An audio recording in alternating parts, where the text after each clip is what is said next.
सात संगत जी बड़े प्रेम और सत्कार से कहना जी धान निरंकार जी। सात संगत जी दास विनती कर रहा है, दास से त्रुटि हो जाए तो अपने घर के बालक समझकर क्षमा करिएगा।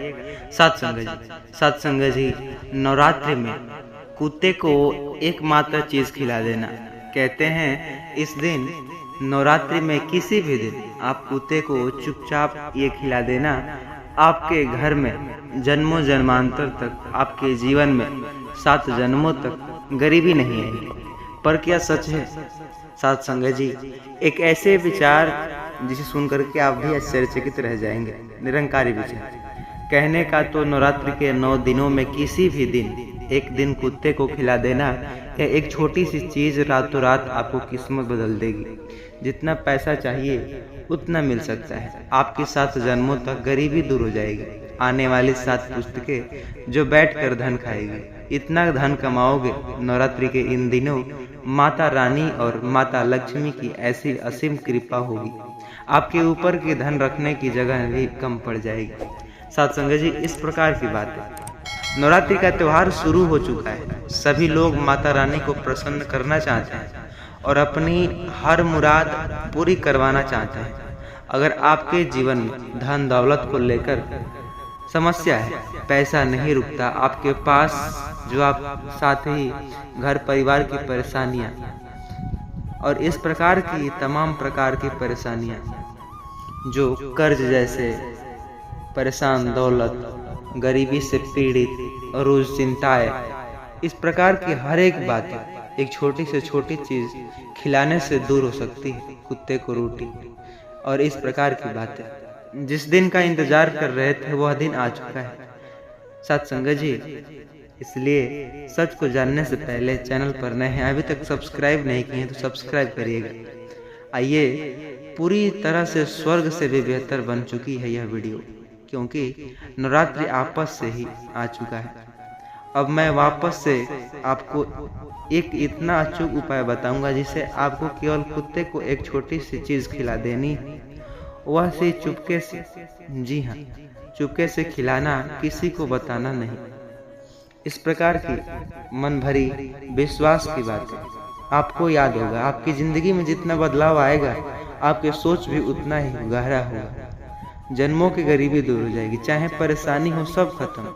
जिस व्यक्ति से आपकी शादी करना चाहते हैं वो व्यक्ति आपकी शादी करने के लिए राजी हो जाएगा। इस प्रकार की बातें भी, अगर घर परिवार की परेशानियां हो तो दूर होगी, संतान नहीं हो रही है तो संतान हो जाएगी, कर्ज दूर होगी, बाकी A to Z जो परेशानियां हैं सबका निवारण इस नवरात्रि में मिलने वाला है।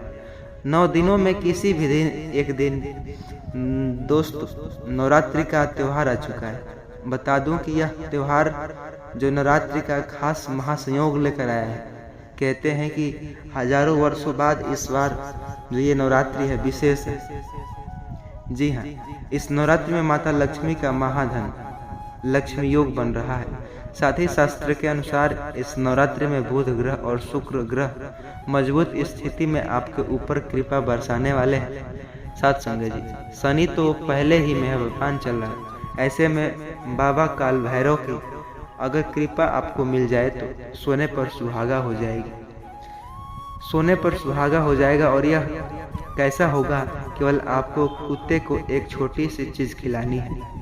जी हाँ, आइए, सच को सुनने से पहले इस चैनल पर नए हैं तो सब्सक्राइब अवश्य करिएगा, क्योंकि इतना खास वीडियो अभी तक आपने नहीं देखा होगा। तो साथ संगत जी आइए, एक सच पर आधारित कहानी है जिस पर विश्वास होता है वही अगर हमें धोखा देता है तो कैसा लगता है। इसी प्रकार की बातें कहते हैं नवरात्रि में मात्र एक कुत्ते को रोटी खिला देना, और इस प्रकार की बातें मन में छोटा सा ही पता नहीं क्या है, लेकिन विश्वास ये इतना अटूट है कि आप इस वीडियो को अंत तक जरूर देखिएगा, सच का पता चल ही जाएगा। नवरात्रि का पावन समय, पूरे गांव में ढोल नगाड़े बज रहे थे, माता के भजन गूंज रहे थे, मंदिरों में लंबी कतारें लगी थी, लेकिन गांव में एक कोने में बैठा था भूखा प्यासा कुत्ता, जिसे कोई भी देख नहीं पा रहा था। लोग देवी के चरणों में नारियल फोड़ते, फूल और मिठाई चढ़ाते, लेकिन इस मासूम जीव को रोटी का टुकड़ा भी देने के लिए तैयार नहीं था। देवी को चढ़ाया गया प्रसाद तभी सार्थक होता है जब तुम्हारा दिल दया से भरा होता है। अगर तुम्हारे सामने भूखा जीव तड़प रहा है और तुम मंदिरों में घी के दीपक जला रहे हो तो तुम्हारी पूजा अधूरी है। यह कहानी संदेश नवरात्रि के साधन। एक साधारण सा काम, कुत्ते को एक चीज खिला देना, तुम्हारी किस्मत बदल जाएगी और 7 जन्मों तक तुम्हारे घर में गरीबी भी नहीं आएगी। इस प्रकार की बात, यह कहानी सच पर आधारित है, जरा गौर से सुनिएगा। गोपाल की है एक गरीब लड़का। सत्संग जी,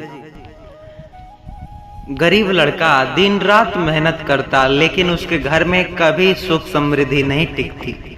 उसके जो पिता थे सत्संग जी, उनका देहांत हो चुका था और माँ बीमार रहती। नवरात्रि आई तो गोपाल ने सोचा इस बार मैं माता का व्रत करूंगा, शायद हमारी किस्मत चमक जाए। सत्संग जी, गोपाल ने पूरे 9 दिनों तक उपवास किए, लेकिन 9वें दिन भी घर में कुछ नहीं बदला। माँ की दवा के लिए पैसे नहीं थे। नवरात्रि के 8वें दिन गांव में निरंकारी महात्मा आए।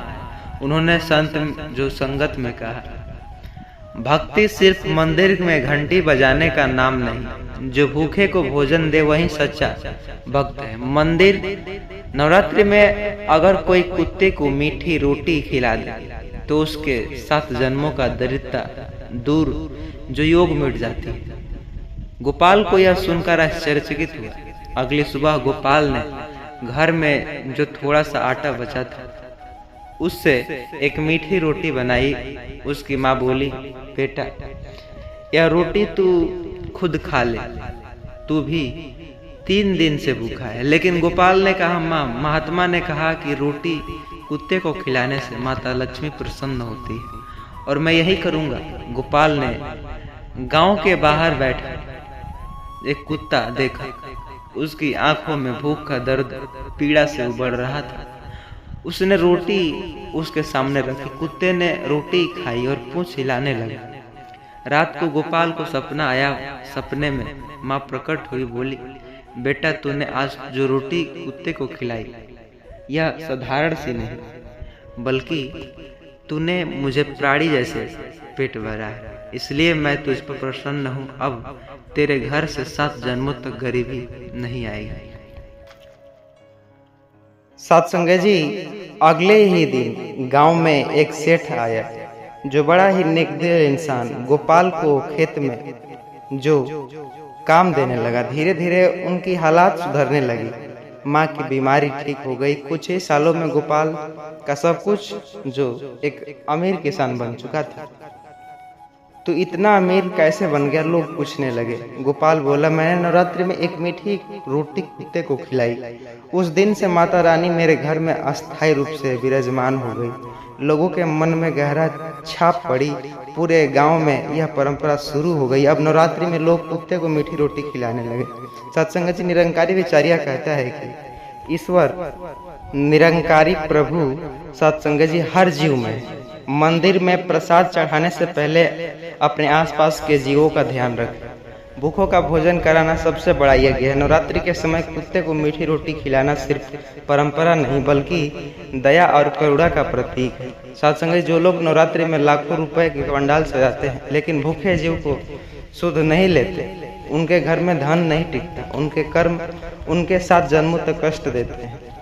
सत्संग जी, यह कहानी हमें सिखाती है कि नवरात्रि में कुत्ते को मीठी रोटी खिलाना सिर्फ पुण्य नहीं, यह आपके जीवन की दिशा वो तय कर सकती है। 7 जन्मों तक गरीबी दूर कर सकती है। चैनल पर नए हो सब्सक्राइब करिएगा, वीडियो को अपने मित्रों के साथ शेयर। संगत जी, संगति का असर। लोग कहते हैं आप अच्छे संगति की साथ पकड़िए, लेकिन कभी आपने नहीं सुना होगा या समझा होगा कि क्या सच में संगति का असर इतना बुरा होता है। चोर के साथ रहेंगे तो चोरी करना सीख जाएंगे, अच्छे के साथ रहेंगे तो अच्छे बन जाएंगे। इसी प्रकार सत्संग जी एक दो तोते की कहानी है, जिसमें हम आपको बताएंगे। 2 तोते थे, एक ही माँ के बेटे थे, सगे बेटे। लेकिन हुआ यूं, एक दिन क्या हुआ कि दोनों तोतों को किसी ने पकड़ लिया। पक्षी पकड़ने वाले जंगल में घूमते तो दोनों तोतों को दोनों सगे भाई थे और पकड़ने वाला एक था। दोनों को एक ही पिंजरे में बंद कर दिया और बाजार ले गए। एक तोते को एक कसाई ने खरीद लिया और दूसरे तोते को एक संत जी ने। सत्संग जी, ये कहानी हर इंसान की भी हो सकती है, इसलिए इस वीडियो को अंत तक जरूर देखिएगा। चैनल पर नए हैं, अभी तक सब्सक्राइब नहीं किए तो सब्सक्राइब करिएगा। सत्संग जी एक आधार है, मात्र कहे तो ये एक कहानी के आधार पर इंसान की सच्चाई है। तो आइए सुनते हैं बिना देरी किए।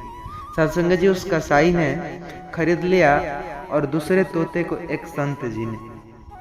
ऐसे तो आपने भी सामान्य में देख लीजिए, आप किसी बुराचारी बुकर जो बेकार के कर्म करते हो, बुरे कर्म करते हो, उसके साथ साथ जाते हैं और एक जाते हैं निरंकारी के संगत में। तो इसी प्रकार दूसरे तोते को एक संत जी को दया आई और वो ले लिए।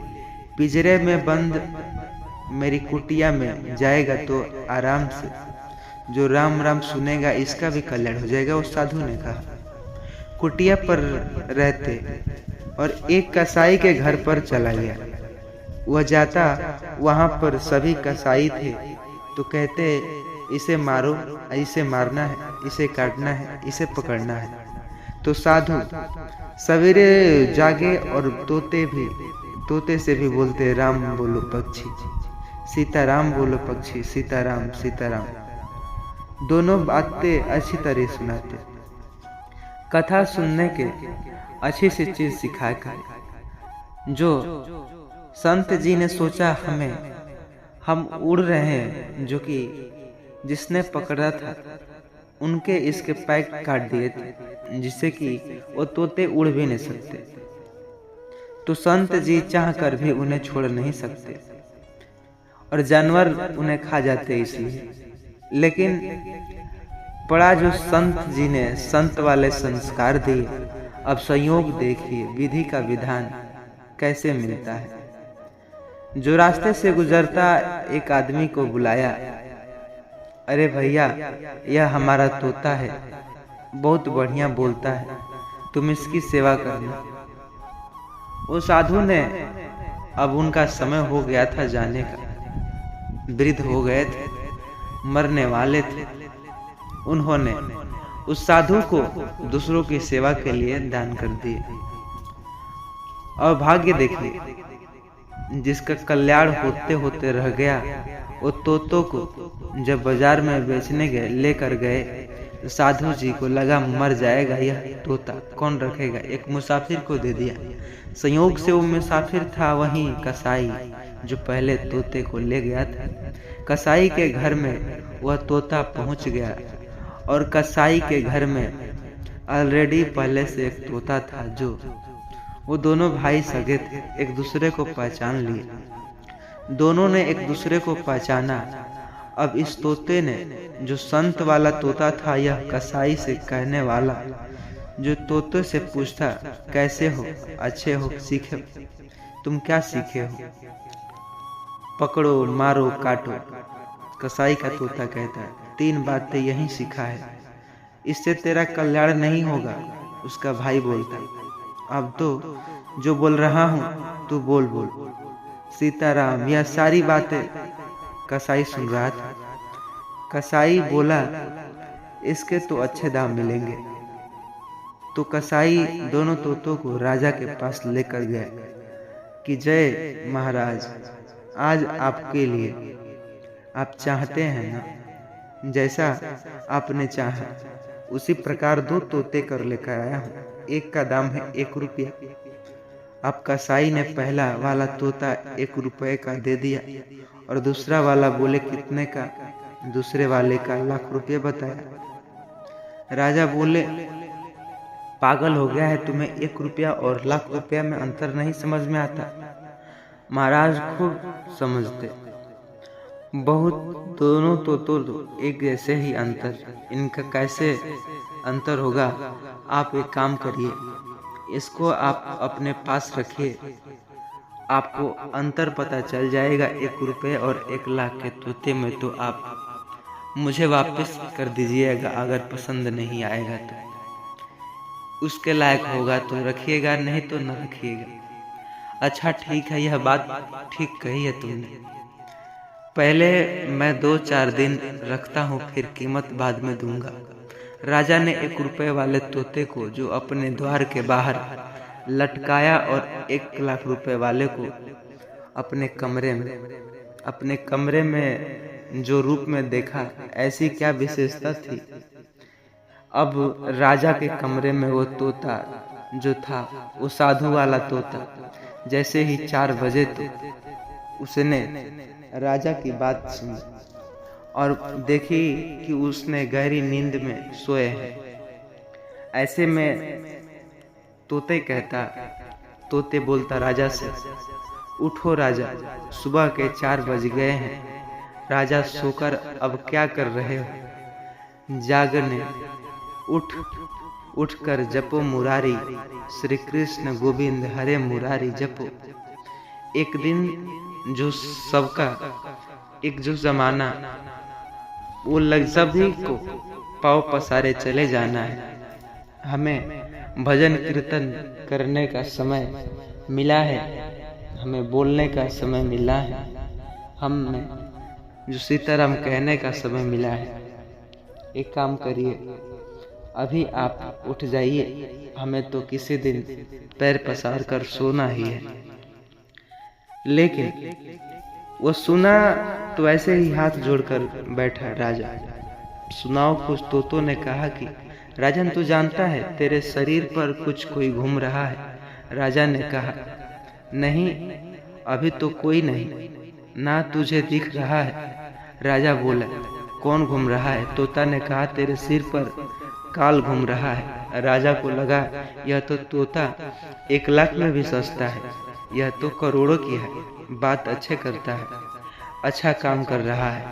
अब तोता जो राजा सोचा, चलो उससे मिलूं 1 रुपये, जो कि जैसे ही दरवाजा खोला उसने देखा कोई आ रहा है। जोर से 1 रुपया ला तोता बोला, मारो पकड़ो काटो। राजा देखते ही देखते भाग निकला। वह कहता, ये तो 1 रुपये में भी महंगा है। ले, अब समझ गए राजा कि 1 रुपये के लायक भी या नहीं, फ्री का भी महंगा है। तो साथ संगत जी, आप क्या सीखे? साथ संगत जी, आप यही सीखे कि संगत जैसी होत है वैसे ही हमारी जो कर्म भूमि है, हमारी जो बुद्धि है, अच्छे के साथ रहेंगे तो अच्छा बुद्धि होगी, बुरे के संगत में रहेंगे तो बुरी बुद्धि होगी। चोर के साथ रहेंगे तो चोरी करना सीखेंगे, और सतगुरु के इस नैया को चलेंगे सत्संग करने तो आपकी बीड़ा पार हो जाएगी। तो सत्संग जी, आशा करते हैं आपको समझ आई होगी। तो प्लीज़ वीडियो को लाइक, प्यारा सा कमेंट, चैनल पर नए हैं अभी तक सब्सक्राइब नहीं किया, सब्सक्राइब जरूर से कर लीजिए, और इस वीडियो को अपने मित्रों के साथ व्हाट्सएप के जरिए शेयर जरूर करिएगा साथ संगत जी, ताकि हर कोई अच्छे का संगत कर सके साथ संगत जी।